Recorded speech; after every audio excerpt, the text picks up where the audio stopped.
এই মুহূর্তে একটি রাজনৈতিক দল যেই স্বৈরাচার পালিয়ে গিয়েছে সেই স্বৈরাচারের মুখের ভাষা ব্যবহার করছে বিএনপির বিরুদ্ধে।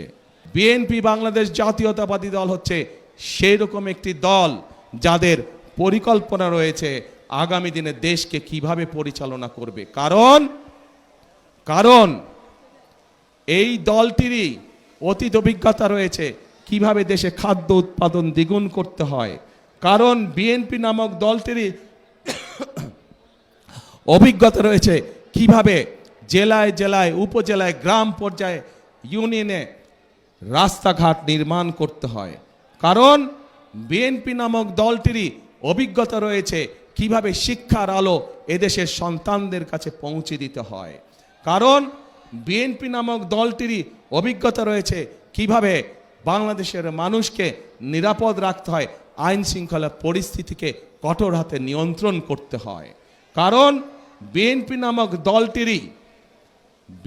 নামক দলটিরই অভিজ্ঞতা রয়েছে কিভাবে দুর্নীতির লাগাম টেনে ধরতে হয়।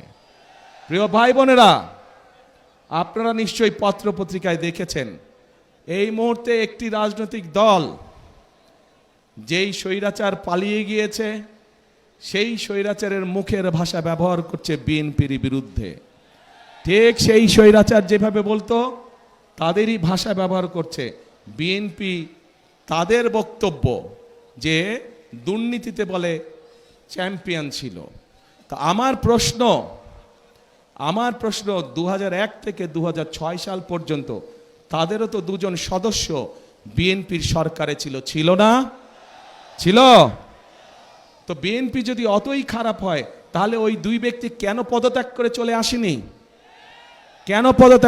আসেনি? এই জন্য পদত্যাগ করে তারা আসেনি। তারা সরকারে ছিল এবং তারা ভালো করেই জানতো যে খালেদা জিয়া কঠোর হস্তে দুর্নীতি দমন করছে।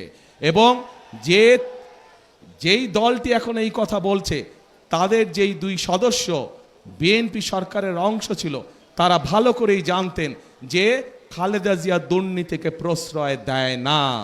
এবং সব ধরনের আন্তর্জাতিক পরিসংখ্যান বলে খালেদা জিয়ার সময় যে স্বৈরাচার পালিয়ে গেছে তার সময় দেশ দুর্নীতিতে নিম্ন গতিতে ছিল। এবং খালেদা জিয়া যখন 2001 সালে দেশ পরিচালনার দায়িত্ব পায় তখন ধীরে ধীরে বাংলাদেশ দুর্নীতির করাল গ্রাস থেকে বের হতে শুরু করলো। এবং যেই দল এই কথা বিএনপিকে এইভাবে দোষারোপ করে তাদের দুই সদস্যের প্রথম দিন থেকে শেষ দিন পর্যন্ত সরকারে থাকাই প্রমাণ করে যে নিজেরাই নিজেদের মানুষ সম্পর্কে কত বড় মিথ্যে কথা তারা বলছে।